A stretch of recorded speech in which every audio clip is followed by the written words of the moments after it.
ओम नमो भगवते वासुदेवाय नमः। सत्यनारायण व्रत हिंदू धर्म में एक अत्यंत शुभ और मंगलकारी व्रत माना जाता है। ये व्रत विशेष रूप से पूर्णिमा तिथि को किया जाता है, लेकिन इसे किसी भी शुभ दिन किया जा सकता है। इस व्रत में भगवान सत्यनारायण की पूजा और कथा का पाठ किया जाता है। ऐसा माना जाता है कि इस व्रत को करने से जीवन में सुख, समृद्धि, शांति और मनोकामनाओं की पूर्ति होती है। यह व्रत भगवान विष्णु को समर्पित होता है, जिससे उनके आशीर्वाद से सभी इच्छाएं पूर्ण होती हैं। सत्यनारायण व्रत करने से घर में सुख शांति बनी रहती है और आर्थिक समृद्धि आती है। जो भी व्यक्ति इस व्रत को करता है, उसके जीवन की सभी समस्याएं धीरे धीरे समाप्त हो जाती हैं। इस व्रत को करने से व्यक्ति के पूर्व जन्म और इस जन्म के पाप नष्ट होते हैं और उसे मोक्ष की प्राप्ति होती है। जिन व्यक्तियों को विवाह या संतान प्राप्ति में समस्या हो रही हो, उनके लिए यह व्रत अत्यंत फलदायी माना जाता है। इस व्रत को करने से शारीरिक और मानसिक स्वास्थ्य में सुधार होता है और व्यक्ति निरोगी रहता है। सत्यनारायण व्रत करने से परिवार में आपसी प्रेम और सौहार्द बना रहता है। सत्यनारायण व्रत करने के लिए प्रातः स्नान कर स्वच्छ वस्त्र धारण करें और व्रत का संकल्प लें। पूजा के लिए एक स्वच्छ स्थान पर चौकी रखकर उस पर भगवान सत्यनारायण की मूर्ति या चित्र स्थापित करें। धूप, दीप, फूल, पंचामृत, तुलसी दल और प्रसाद अर्पित करें। सत्यनारायण कथा के 5 अध्यायों को विधि पूर्वक पाठ करें और श्रवण करें। भगवान सत्यनारायण की आरती करें और प्रसाद का वितरण करें। पूजा के बाद ब्राह्मणों को भोजन कराएं और यथासंभव दान करें। पूजा के बाद स्वयं भी प्रसाद ग्रहण करें और व्रत का समापन करें। सत्यनारायण व्रत किसी भी शुभ अवसर पर किया जा सकता है, जैसे कि पूर्णिमा तिथि सबसे शुभ मानी गई है। इसके अलावा अक्षय तृतीया, गुरुवार को, दीपावली में, होली, जन्माष्टमी, नव वर्ष आदि विशेष पर्वों पर या फिर गृह प्रवेश के समय, विवाह के समय, संतान जन्म, व्यापार प्रारंभ करने के लिए, परीक्षा आदि शुभ कार्यों के पहले इस व्रत को करने के विशेष फल प्राप्त होते हैं। पूर्णिमा पर सत्यनारायण भगवान के व्रत का विशेष महत्व है। इस व्रत को करने से व्यक्ति के जीवन में सुख, शांति, समृद्धि और सफलता आती है। जो भी व्यक्ति श्रद्धा और भक्ति भाव से इस व्रत को करता है, उसे भगवान सत्यनारायण की कृपा प्राप्त होती है और उसके सभी कष्ट समाप्त हो जाते हैं। तो अभी सुनते हैं श्री सत्यनारायण भगवान की व्रत कथा। ऋषियों ने सूत जी से पूछा, महामुनि, किस व्रत या तप से अभीष्ट फल की प्राप्ति होती है? हम सुनना चाहते हैं, कृपया बताइए। सूत जी बोले, देवऋषि नारद ने यही बात भगवान कमलाकांत से पूछी थी। उन्होंने जो उसका उत्तर दिया था, उसी को आप सुनिए। एक दिन दूसरों पर अनुग्रह करने वाले योगी नारद जी विविध लोकों में घूमते हुए मृत्यु लोक में आए। उन्होंने देखा, यहाँ के सभी मनुष्य भांति भांति के दुखों से पीड़ित हैं और अपने अपने कर्म के फल स्वरूप विविध योनियों में जन्म लेकर कलेश पा रहे हैं। वे सोचने लगे, किस उपाय से इनका दुख निश्चित रूप से दूर हो सकता है। मन ही मन इस प्रकार सोचकर वे विष्णु लोक में गए और वहां जाकर उन्होंने शंख, चक्र, गदा, पद्मधारी, वनमाला से विभूषित शुक्ल वर्ण चतुर्भुज देव देवेश्वर भगवान नारायण को देखकर कुछ कहना चाहा। नारद जी बोले, आप मन और वाणी से अतीत अनंत शक्ति हैं, आदि, मध्य और अंत से रहित हैं, निर्गुण है, गुणात्मा है, सबके आदिभूत है और भक्तों के दुख का नाश करने वाले हैं। आपको नमस्कार है। भगवान विष्णु ने नारद का स्तवन सुनकर उत्तर दिया। श्री भगवान बोले, महाभाग, तुम किस लिए यहाँ आए हो और तुम्हारे मन में क्या अभिलाषा है? बताओ, मैं तुम्हारी सब बातों का उत्तर दूंगा।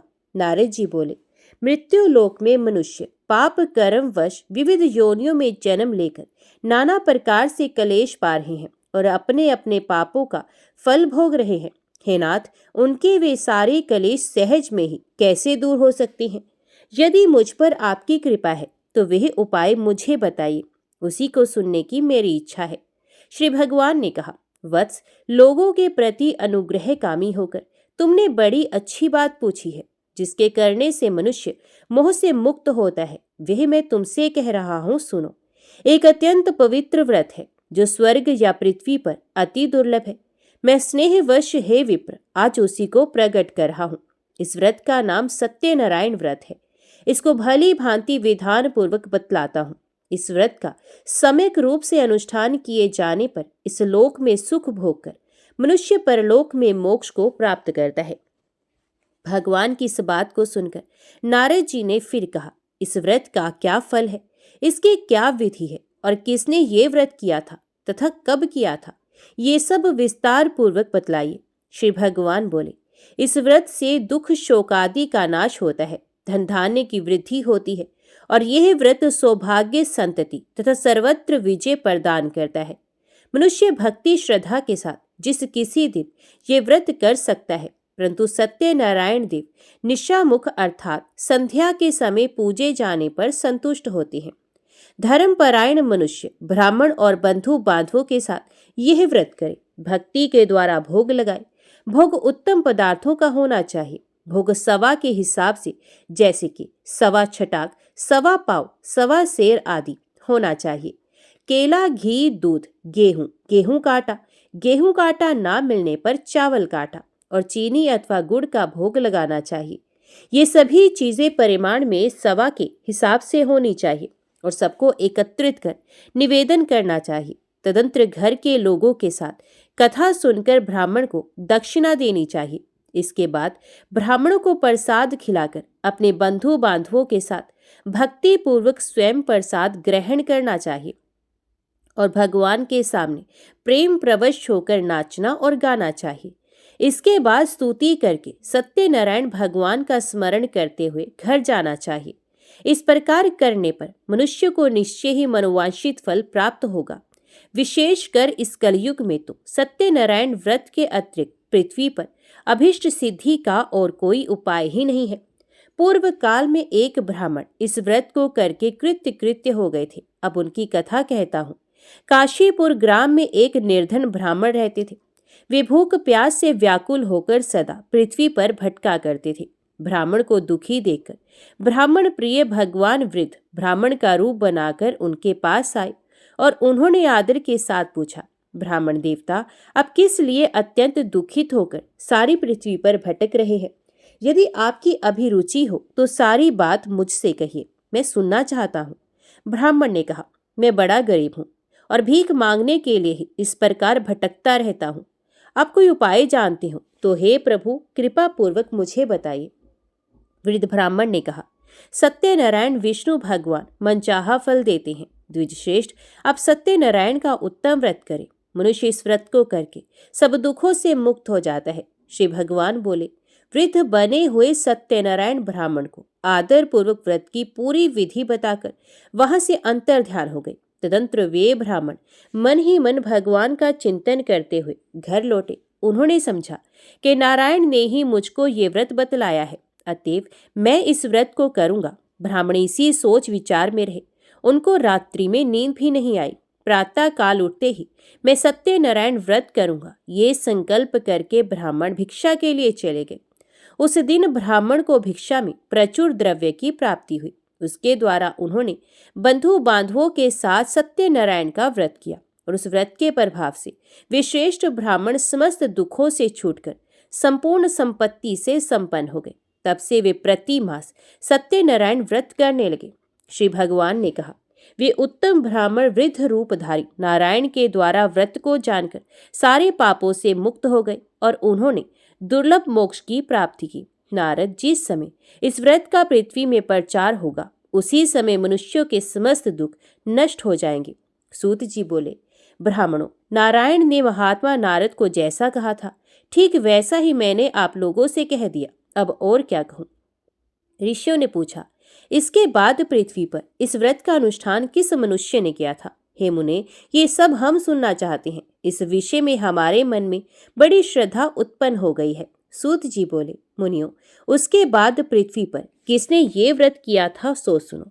एक दिन वे श्रेष्ठ ब्राह्मण अपने बंधु बांधवों के साथ अपने वैभव के अनुरूप व्रत कर रहे थे। इसी समय वहां एक लकड़हारा आया।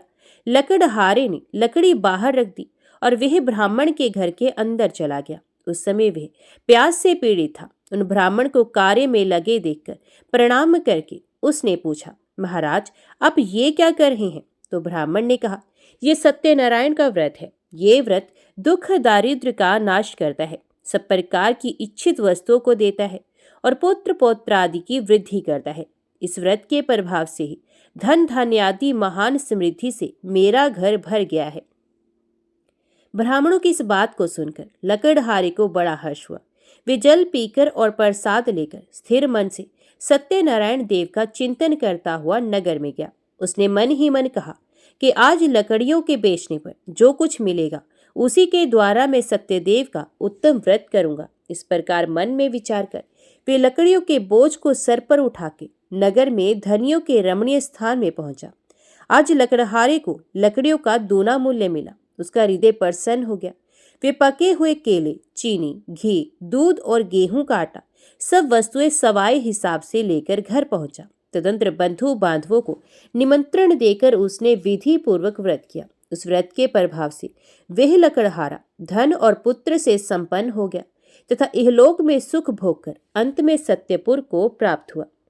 एक घटना और कहता हूँ, सुनो। पूर्व काल में उल्कामुख नामक एक जितेंद्रिय सत्यवादी प्रबल पराक्रमी राजा थे।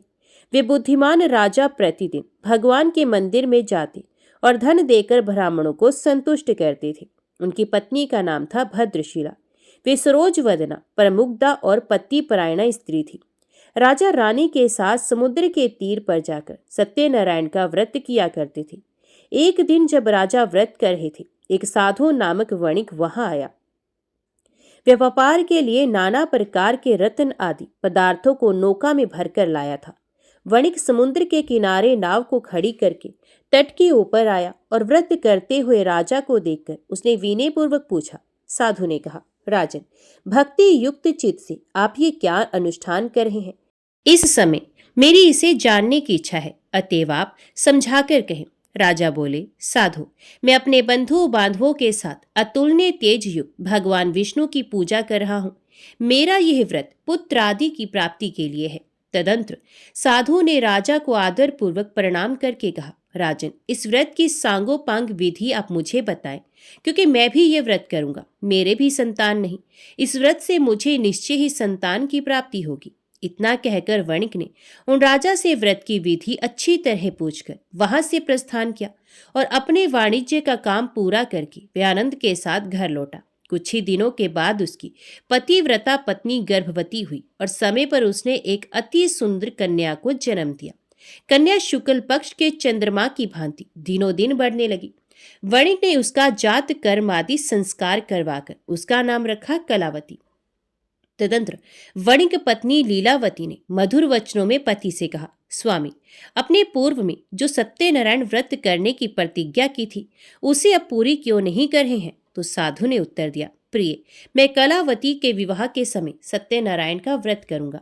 पत्नी को इस प्रकार आश्वासन देकर साधु वणिक समुद्र के तट की ओर चला गया। इधर पिता के घर में कलावती बढ़ने लगी। इसके बाद धर्म के जानने वाले पिता ने जब अपनी पुत्री को विवाह के योग्य देखा, तब अपने बंधु बांधवों से परामर्श करके साधु ने वर ढूंढने के लिए दूत को भेजा। दूत साधु का आदेश पाकर कांचन नगर गया और वहां कलावती के योग्य एक उत्तम वर की खोज करके वहां से उस वणिक पुत्र को साथ लेकर लौट आया। साधु वणिक उस सुंदर और सद्गुणी वणिक कुमार को देखकर बड़ा प्रसन्न हुआ और अपनी जाति बंधुओं के साथ मिलकर प्रसन्नता पूर्वक यथाविधि अपनी कन्या को उसको अर्पण कर दिया। दुर्भाग्यवश कलावती के विवाह के समय भी वणिक उस उत्तम व्रत की बात भूल गया। इससे भगवान उस पर रुष्ट हो गए।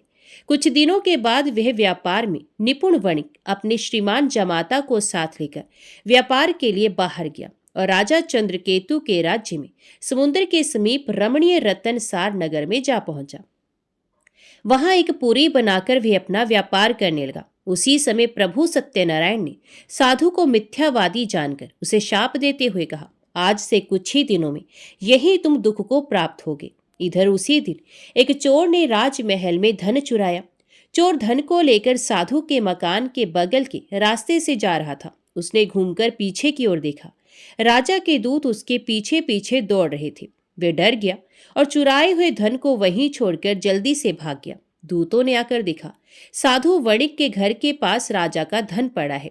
तब उन्होंने जमाता के साथ साधु को पकड़ लिया और उन्हें बांधकर प्रसन्न मन से तुरंत राजा के समीप ले जाकर कहा, प्रभु, दोनों चोर पकड़कर आ गए हैं, इनको देखिए और आज्ञा दीजिए कि क्या किया जाए।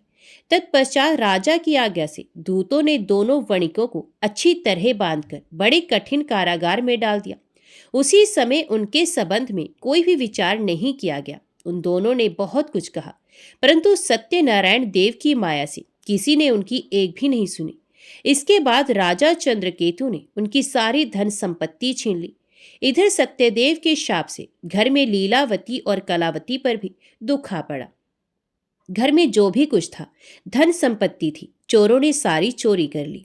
लीलावती मानसिक और शारीरिक व्याधि से तथा भूख प्यास से पीड़ित हो दाने दाने की चिंता में नगर में घर घर भटकने लगी।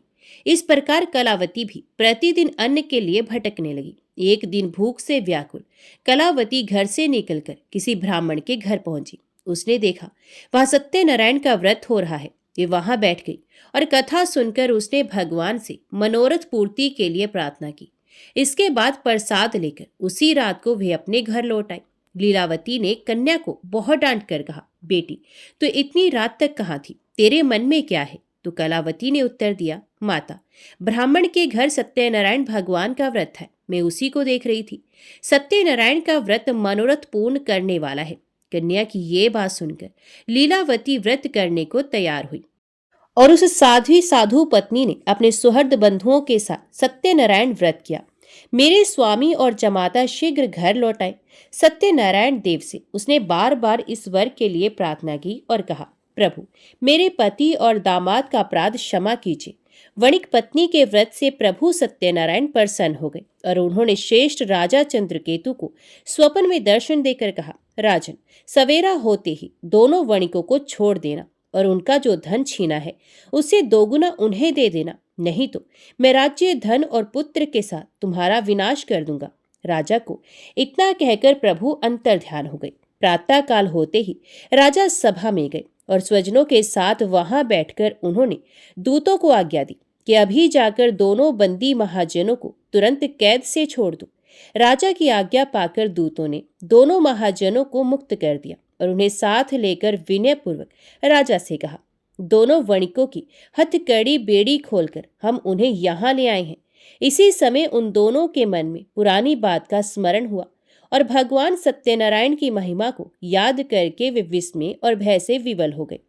उन्होंने राजा चंद्रकेतु को प्रणाम किया। राजा ने भी उनको देखकर आदरपूर्वक कहा, देवात, तुम्हें ये महान कष्ट भोगना पड़ा, अब तुम्हें कोई भय नहीं, तुम मुक्त हो, जाओ शोर करा लो। तदंतर श्रीमान राजा चंद्रकेतु ने सोने और रत्नों से बने हुए गहनों के द्वारा दोनों वणिकों को अलंकृत किया।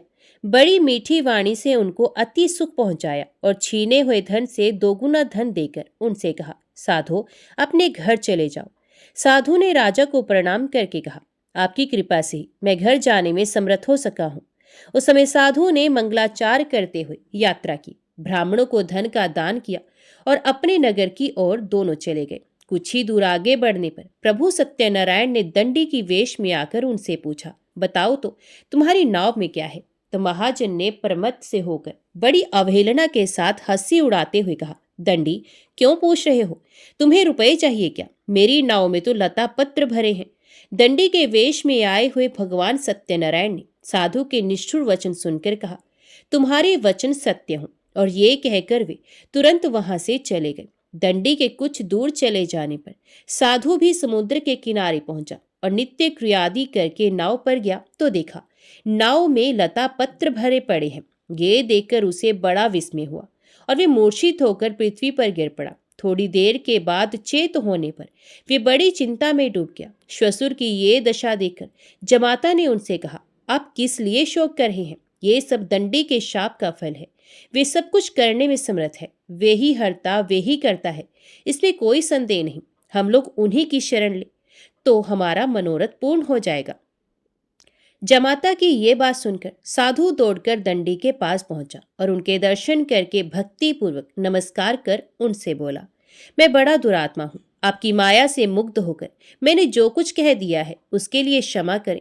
मैंने आपके सामने दुष्ट वाक्यों का प्रयोग किया है। हे नाथ, मुझे इसके लिए क्षमा करें। क्षमा ही साधुओं का धन है। साधु तो दूसरों के उपकार करने में ही लगे रहते हैं। यूं कहकर शोक विकल वणिक बार बार प्रणाम करने लगा और रोने लगा। साधु वणिक को विलाप करते देखकर दंडी ने कहा, रो मत, मेरी बात सुनो। दुर्मते, तुम मेरे अपमान करके मेरी पूजा से विमुख हो गए थे। उसी के फल स्वरूप बार बार दुख को प्राप्त होते हो। भगवान के इस प्रकार के वचनों को सुनकर साधु ने भगवान की स्तुति की। साधु बोला, प्रभु, ब्रह्मादि स्वर्गवासी देवता आपकी माया से मोहित होकर आपके आश्चर्यमय रूप और गुणों को नहीं जान पाते। मैं भी आपकी माया से मुग्ध हूँ, अतएव आपको कैसे जान सकूंगा। आप प्रसन्न हो, मैं अपने वैभव के अनुसार आपकी पूजा करूंगा। मैं आपके शरणागत हूँ, मुझे पुत्र और वित्त दीजिए, मेरी रक्षा कीजिए। साधु के इस प्रकार के भक्ति युक्त वचनों को सुनकर भगवान जनार्दन परितुष्ट हो गए और साधु को मनचाहा वर देकर वहीं अंतर ध्यान हो गए। तदंतर साधु ने नाव पर चढ़कर देखा, नाव रत्न आदि से भरी है। सत्यदेव की दया से मुझे वांछित फल मिल गया। यूं कहकर साधु ने अपने मित्रों के साथ विधिवत सत्यनारायण की पूजा की और बड़े हर्ष के साथ यात्रा आरंभ की। नौका बड़े वेग से चलने लगी। दोनों अपने देश में आ पहुंचे। साधु ने जमाता से कहा, वत्स, वह देखो, मेरी पुरी दिखाई दे रही है। तत्पश्चात साधु ने अपने धन के रखवाले दूत को नगर में भेजा। दूत ने साधु की पत्नी लीलावती के समीप जाकर हाथ जोड़कर प्रणाम करते हुए कहा, आपके पतिदेव नाना प्रकार के धन रत्नों के साथ अपने जामाता और सुहृद मित्रों से घिरे हुए आ रहे हैं।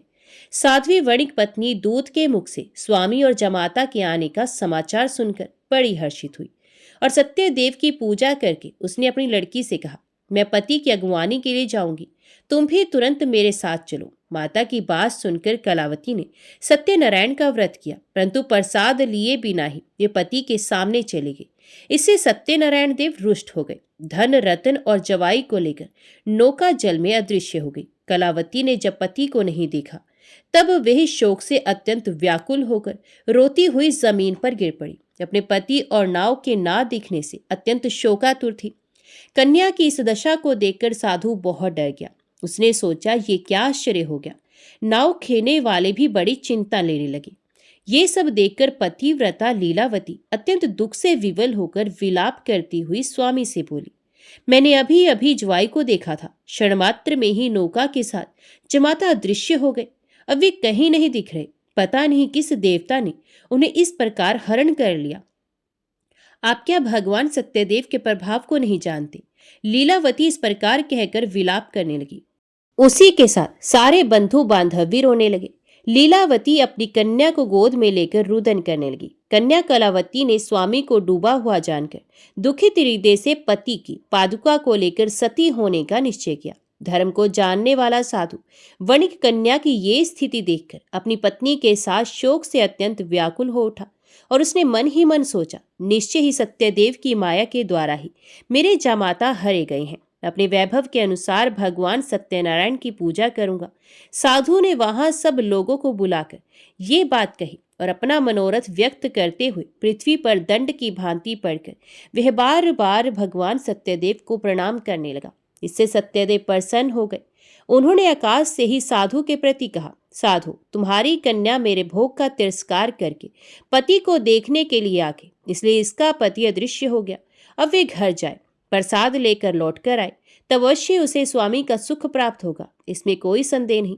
वणिक नंदनी कलावती ने गंगन मंडल में ये प्राण दान करने वाली वाणी सुनी और सुनकर तुरंत ही वे घर चले गए। वहां जाकर उसने प्रसाद लिया। तदंतर वे जब लौट कर आई तब अपने पति को, नाव को और समस्त बंधुओं को देखकर अत्यंत सुखी हुई। उसने पिता से कहा, पिताजी आइए हम लोग घर चले, अब देर क्यों कर रहे हैं। कन्या की इस बात को सुनकर वणिक प्रसन्न हो गया और विधि विधान के साथ भगवान सत्यनारायण की पूजा करके धन रतन और बंधुओं के साथ वे अपने घर पहुंचा। तदंतर प्रत्येक संक्रांति और पूर्णिमा को यथा विधि सत्यनारायण की पूजा करता हुआ वे इस लोक में सुखी होकर अंत में सत्यपुर को प्राप्त हो गया। सूत जी बोले, श्रेष्ठ मुनियों, एक उपाख्यान और सुनिए। पूर्व काल में वंशध्वज नामक एक प्रजा पालन में तत्पर राजा थे। उन्होंने सत्यदेव के प्रसाद का परित्याग किया था, इसलिए वे दुख को प्राप्त हुए। एक दिन राजा ने वन में जाकर विविध प्रकार के मृगों का शिकार किया। फिर जब विश्राम के लिए वे बरगद के वृक्ष के नीचे आए, तब उन्होंने देखा ग्वाले लोग बड़े संतुष्ट मन से मित्रों को साथ लेकर भक्तिपूर्वक भगवान सत्यनारायण देव की पूजा कर रहे हैं। राजा ने सत्यनारायण की पूजा होती देखी, पर घमंड के कारण ना तो वे वहां गए, ना प्रणाम ही किया। ग्वाले राजा के पास प्रसाद रखाए और पूजा की जगह आकर प्रसाद लेकर अपने घरों को चले गए। राजा ने प्रसाद नहीं लिया, इसलिए वे बड़े दुख में पड़े। उनके 100 पुत्र मर गए, धन धान्य आदि समस्त संपत्ति नष्ट हो गई। तब उन्होंने सोचा, सत्यदेव ने ही मेरा सब कुछ नष्ट कर दिया है, इसलिए जिस स्थान पर ग्वाले पूजा कर रहे हैं मैं वहां जाऊंगा। राजा ने मन ही मन ऐसा निश्चय किया और ग्वालों के पास जाकर उनके साथ भक्ति श्रद्धा पूर्वक यथाविधि सत्यदेव की पूजा की।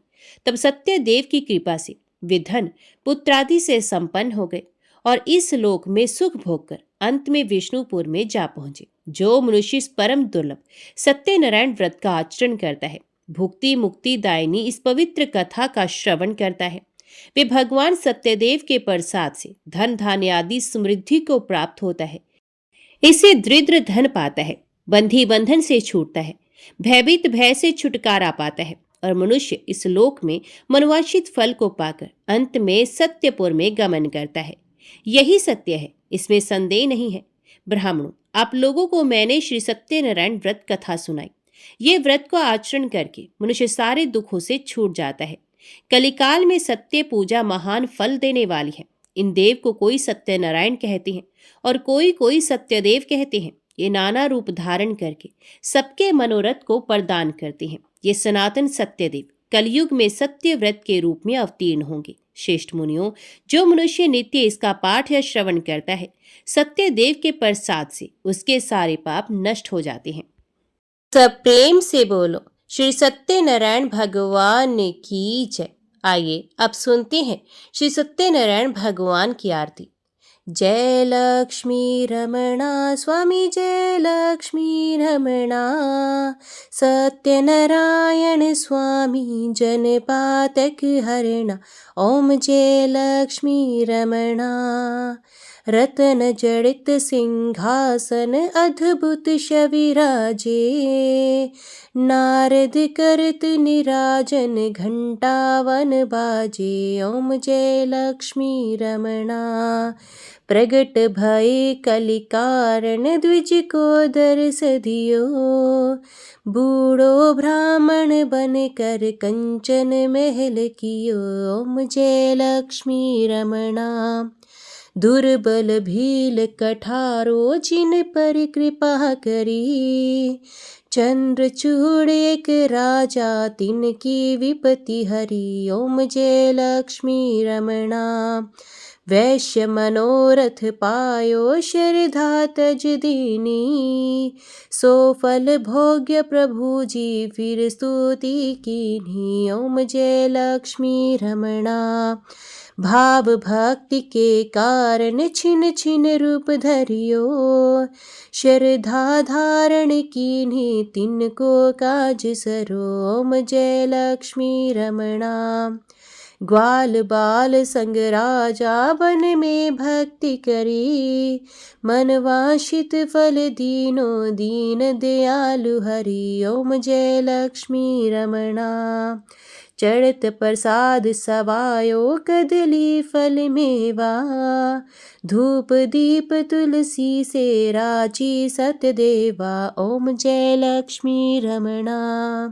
सत्यनारायण जी की आरती जो कोई नर गावे, तन मन सुख संपत्ति मन वांछित फल पावे। ओम जय लक्ष्मी रमणा। ओम जय लक्ष्मी रमणा स्वामी, जय लक्ष्मी रमणा। सत्यनारायण स्वामी जनपातक हरणा। ओम जय लक्ष्मी रमणा। बोल सत्यनारायण भगवान की जय। आज की वीडियो में इतना ही। उम्मीद करती हूँ वीडियो आपको पसंद आई होगी। वीडियो पसंद आई हो तो वीडियो को लाइक और चैनल को सब्सक्राइब जरूर कीजिएगा। जय श्री सत्यनारायण भगवान की लिखकर कमेंट बॉक्स में अपनी हाजिरी और अपने सुझाव देना ना भूलेगा। तो मिलते हैं अगली कथा अगली वीडियो के साथ। तब तक के लिए देखते व सुनते रहिए। जय मां कंजक, जय माता दी।